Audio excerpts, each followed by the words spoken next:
Voice over IP has enjoyed a tremendous growth in popularity over the last few years, and there's no sign of it slowing down.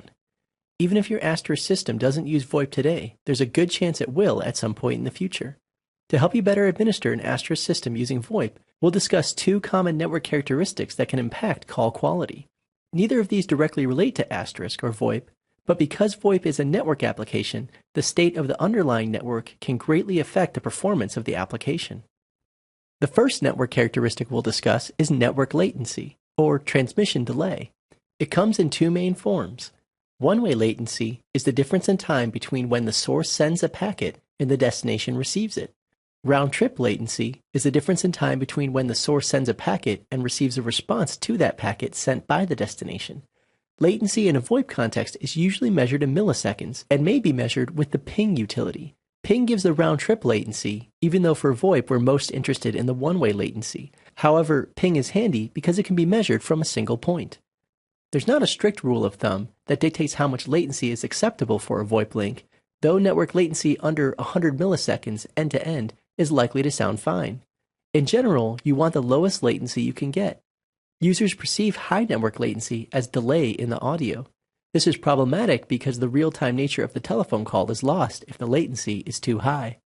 Network latency isn't the only source of delay in a VoIP call. Converting audio between analog and digital formats at each end of the call takes time, as does the framing and interpreting of the audio data. If there's transcoding between digital formats, there's even more delay. This isn't meant to discourage you. VoIP is well established and can carry real-time telephone conversations among parties across the globe from each other. We mention this to make it clear that an Asterisk administrator has to know about the underlying IP network to be successful. If high latency is affecting your Asterisk calls, there are a few things you can try to do in Asterisk. Eliminate any transcoding if you can, and configure the devices to send media directly to each other instead of through Asterisk if possible. SIP and EECS both have mechanisms for this that are discussed in their respective chapters. Solving latency problems often requires changes outside of Asterisk. Though this isn't the place to get in-depth networking advice, we can offer a few quick tips. Configure the routes between the VoIP devices to be as direct as possible. Make sure that none of the switching equipment within your control is overloaded or congested, and contacting your bandwidth provider is often a good idea. Sometimes, just asking for higher quality or lower latency routes will work, but you may have to shop around to see which provider can give you the lowest latency to the destinations you use the most. The other network characteristic we'll discuss is jitter, which is related to latency.